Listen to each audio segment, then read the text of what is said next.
Cabinet విస్తరణ తెలంగాణ కాంగ్రెస్ కు కొత్త తలనొప్పి తెచ్చిపెట్టింది. కేబినెట్ లో మంత్రి పదవి దక్కి కొందరు ఫుల్ ఖుషీలో ఉండగా ఆశించి భంగపడ్డ నేతలు ఆందోళన చెందుతున్నారు.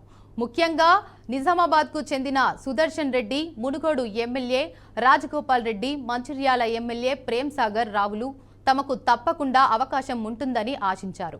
ఇదే విషయాన్ని తరచూ అనుచరులు కార్యకర్తలతో చెప్పుకుంటూ వచ్చారు. చివరకు అనూహ్యంగా వారికి అధిష్టానం మొండి చేయి చూపడంతో తీవ్ర నిరాశకు గురయ్యారు.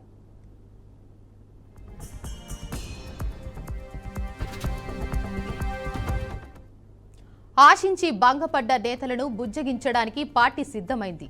AICC incharge Meenakshi Natarajan, TPCC అధ్యక్షుడు మహేష్ కుమార్ గౌడ్, మంత్రి పొన్నం ప్రభాకర్, సీఎం సలహాదారులు వేం నరేందర్ రెడ్డి, ఎంపీ అనిల్ యాదవ్లు ఎమ్మెల్యే సుదర్శన్ రెడ్డి నివాసానికి చేరుకున్నారు. సుదర్శన్ రెడ్డితో చర్చల అనంతరం ఎమ్మెల్యేలు కోమటిరెడ్డి రాజగోపాల్ రెడ్డి, ప్రేమ్ సాగర్ రావులతో మాట్లాడేందుకు వెళ్తారని సమాచారం.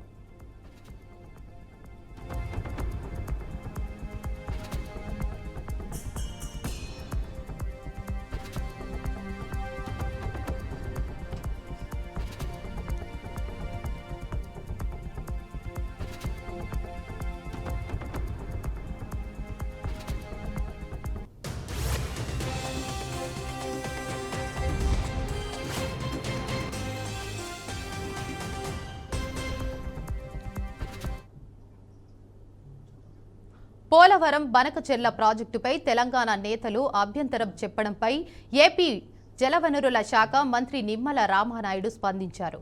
పోలవరం బనకచెర్ల ప్రాజెక్టు ఏపీకి లక్షల కోట్ల ఆదాయం తెచ్చే అక్షయ పాత్ర అని తెలిపారు.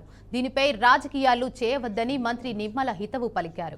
ఈ ప్రాజెక్టు ద్వారా భవిష్యత్తులో తెలంగాణకు నీరు అందించే అవకాశం ఉంటుందన్నారు. పోలవరం బనకచెర్ల ప్రాజెక్టు వల్ల తెలంగాణకు ఏ రకంగానూ నష్టం ఉండదని మంత్రి నిమ్మల చెప్పారు. గత ప్రభుత్వ హయాంలో సాగునీటి రంగం విధ్వంసానికి గురైందని ఆగ్రహం వ్యక్తం చేశారు. రైతు ప్రభుత్వం అధికారంలో ఉంది, వ్యవసాయ ప్రభుత్వం ఈ రోజు అధికారంలో ఉంది. ఎందుకు ఈ మాట చెప్తూ ఉన్నానంటే, ఈ రోజునే కాదు, ఆ రోజు 2014లో చంద్రబాబు నాయుడు గారు ముఖ్యమంత్రి అయినప్పుడు మరి వ్యవసాయానికి కూడా ఒక ప్రత్యేకమైనటువంటి బడ్జెట్ ని పెట్టాలనేటువంటి విధానంలో ఒక వ్యవసాయానికి కూడా ఒక ప్రత్యేక బడ్జెట్ పెట్టడం దగ్గర నుంచి ఏదైతే వ్యవసాయానికి సంబంధించి ఇన్సూరెన్స్ కానీ, ఇన్పుట్ సబ్సిడీ కానీ, వ్యవసాయ యాంత్రీకరణ కానీ, అదేవిధంగా మరి సాయిల్ హెల్త్ కార్డులు కానీ, ఇట్లా అనేకమైనటువంటి విప్లవాత్మకమైన మార్పులు వ్యవసాయంలో తీసుకొచ్చినటువంటి పరిస్థితి చంద్రబాబు నాయుడు గారి హయాంలో మనందరం కూడా చూడటం జరిగింది. గత 5 సంవత్సరాల వైసీపీ పాలనలో రైతులు ఎంత ఇబ్బంది పడ్డారో, ఎంత కష్టపడ్డారో ఒక్కసారి గుర్తు తెచ్చుకోమని అడుగుతూ ఉన్నా. మరి చాలా చాలా అవసరం.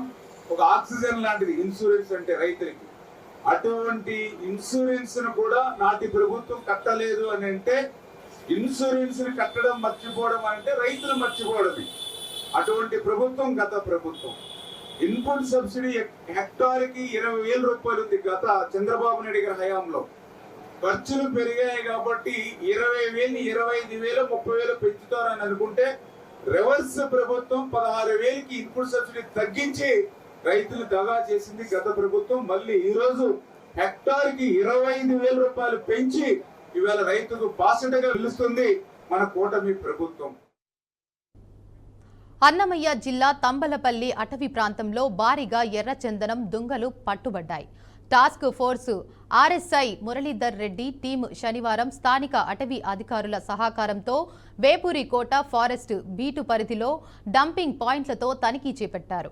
అన్నగారిపల్లి సమీపంలోని వంకగట్టు వద్ద ఒక మోటారు సైకిల్ కనిపించి పరిశీలిస్తుండగా కొందరు పారిపోవడానికి గమనించిన అధికారులు 48 ఎర్రచందనం దుంగలతో పాటు ఒక మోటార్ సైకిల్ ను స్వాధీనం చేసుకుని 4 స్మగ్లర్లను టాస్క్ ఫోర్స్ పోలీసులు అరెస్ట్ చేశారు.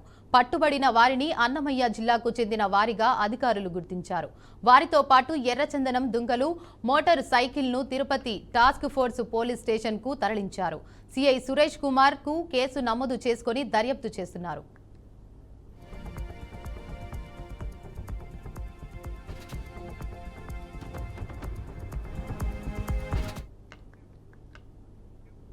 నిరంతరం ఘర్షణల్లో అట్టుడుకుతున్న మణిపూర్లో మరోసారి నిరసనలు చెలరేగాయి. వాటి అణచివేత కోసం ప్రభుత్వం మరోసారి మణిపూర్లో ఇంటర్నెట్పై నిషేధం విధించింది. తాజాగా మైతేయి నేత అరంబాయి టెంగోల్ అరెస్టు నేపథ్యంలో రాష్ట్రంలో అల్లర్లు పెద్ద ఎత్తున మొదలయ్యాయి. దీంతో 5 జిల్లాల్లో 5 రోజుల పాటు VPN, విషాట్ సహా ఇంటర్నెట్, మొబైల్ డేటా వినియోగంపై ఆంక్షలు విధిస్తూ ప్రభుత్వం ఆదేశాలు జారీ చేసింది.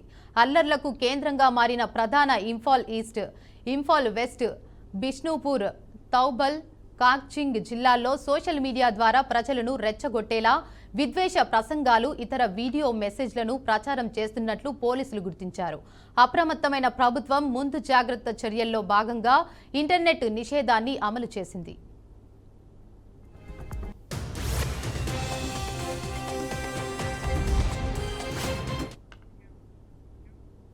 భారత ప్రధాని నరేంద్ర మోడీ ఎన్డీఏ ప్రభుత్వ 11 ఏళ్ల పాలనపై వరుసగా ట్వీట్లు చేస్తున్నారు. ఇందులో మొదటి రోజు పేద ప్రజలపై, రెండో రోజు రైతుల ట్వీట్లు చేయగా, తాజాగా ఈ రోజు 11 ఏళ్ల ఎన్డీఏ పాలనలో దేశ మహిళల అభివృద్ధిపై ఆసక్తికరమైన ట్వీట్ చేశారు. అందులో ప్రధాని ఇలా రాసుకొచ్చారు: గత 11 సంవత్సరాలుగా ఎన్డీఏ ప్రభుత్వం మహిళల నేతృత్వంలోని అభివృద్ధిని పునర్నిర్వర్తించిందని తెలిపారు. స్వచ్ఛ భారత్ ద్వారా గౌరవాన్ని నిర్ధారించడం నుంచి జన్ ధన్ ఖాతాల ద్వారా ఆర్థిక చేరిక వరకు వివిధ కార్యక్రమాలు మన నారీ శక్తిని శక్తివంతం చేయడంపై దృష్టి సారించాయని చెప్పారు.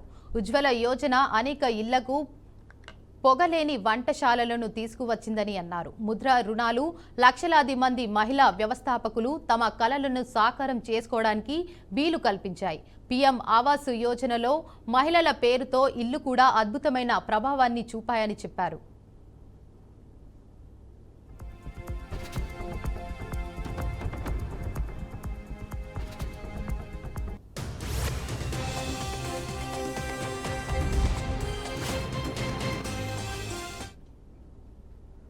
ఛత్తీస్గఢ్లో మావోయిస్టులు గూతకానికి ఒడిగట్టారు. బీజాపూర్ జిల్లాలోని మావోయిస్టు కీలక నేత హిడ్మా స్వగ్రామమైన పువర్తి గ్రామంలో మావోయిస్టులు గ్రామ పటేల్ రామయ్యను హత్య చేశారు. ఇన్ఫార్మర్ను నేపథ్యంలో ఆయనని హత్య చేసినట్లు తెలుస్తోంది. 10 నుంచి 15 మంది మావోయిస్టులు ఈ గూతకానికి ఒడిగట్టినట్లు తెలుస్తోంది. వారి కోసం భద్రతా దళాలు గాలింపు కొనసాగిస్తున్నాయి.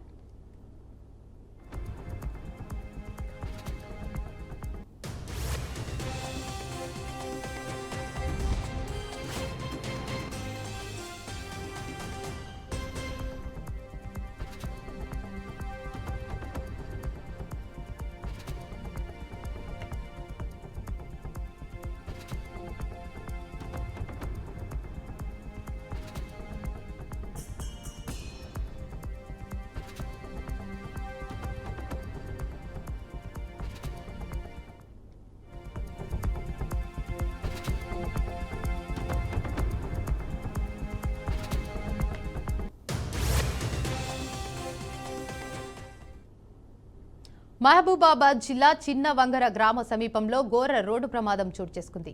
సైకిల్పై వెళ్తుండ టిప్పర్ ఢీకొని జాటోత్ హిందూమతి అనే విద్యార్థిని మృతి చెందింది. పోలీసులు ఘటనా స్థలానికి చేరుకుని దర్యాప్తు చేపట్టారు. ప్రమాదంపై పూర్తి వివరాలు తెలియాల్సి ఉంది.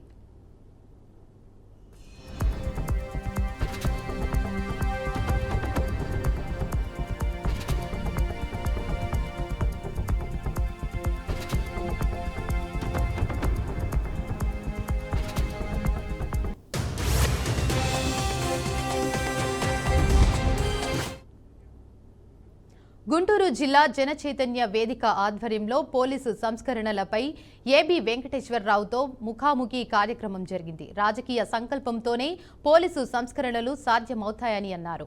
జైళ్లలో మక్కుతున్న లక్షలాది మందితో 85% పైగా విచారణ ఖైదీలుగా ఉన్నారని, 95% పేద వర్గాలే ఉన్నారని చెప్పారు. థర్డ్ డిగ్రీ ప్రయోగించకుండా నేర నిరూపణలతో నేరాలను తగ్గించవచ్చు అన్నారు. జగన్మోహన్ రెడ్డి గారు సాగించినటువంటి పరిపాలనలో పోలీస్ డిపార్ట్మెంట్ని ఒక ముఖ్యమైనటువంటి ఆయుధంగా వాడుకుని వాళ్ళతోటి చేయించరాని పనులన్నీ చేయించారు. ఎంతోమంది అమాయకుల్ని జైళ్లలో పెట్టడం, అకారణంగా వేధింపులకు గురి చేయడం, అసలు నేరాలే కాని వాటిని నేరాలుగా చిత్రీకరించడం, ప్రతి చట్టాన్ని ఆయుధీకరించడం, వెపనైజింగ్ ఎవ్రీ లా, ఇవన్నీ కూడా తీవ్ర స్థాయిలో చేశారు. చట్టాలని, పోలీసు శాఖని పూర్తి స్థాయిలో దుర్వినియోగపరిచారు. వీటన్నిటి మీద సమగ్రమైనటువంటి యాక్షన్ ఉంటుంది అని చెప్పి ప్రజలందరూ ఆశించారు. కొత్త ప్రభుత్వం ఏర్పడిన తర్వాత కూడా ఆశిస్తూనే ఉన్నారు. ఆ 5 సంవత్సరాల్లో జరిగినటువంటి వ్యవస్థల విధ్వంసం, అందులో ప్రధాన భాగమైనటువంటి పోలీసు వ్యవస్థలో జరిగిన విధ్వంసాన్ని రికార్డు మీదకి తీసుకొచ్చి దానికి కారకులైన వారందరినీ చట్టపరంగా, డిపార్ట్మెంట్ రూల్స్ పరంగా వారిని శిక్షించాల్సినటువంటి అవసరం ఉంది. దానికి ఇంకా ఏమాత్రం ఆలస్యం చేయడానికి వీలు లేదు అని చెప్పి నేను, నాతో పాటు ఇక్కడ కలిసినటువంటి బుద్ధిజీవులు అందరం కూడా ఫీల్ అవుతున్నాం. అంతే తప్ప అక్కడొక కేసు అక్కడొక కేసుగా ఉదాహరణగా అరకొరగా టేకప్ చేయడం వల్ల పోలీస్ వ్యవస్థలో జరిగినటువంటి తప్పిదాలు, విధ్వంసాలని పూర్తి స్థాయిలో అరికట్టలేము. అవి భవిష్యత్తులో మళ్ళీ జరగవనే భరోసాని, నమ్మకాన్ని ప్రజలకు ఇవ్వలేము అని కూడా ఈ సందర్భంగా అందరికీ తెలియజేస్తున్నాను.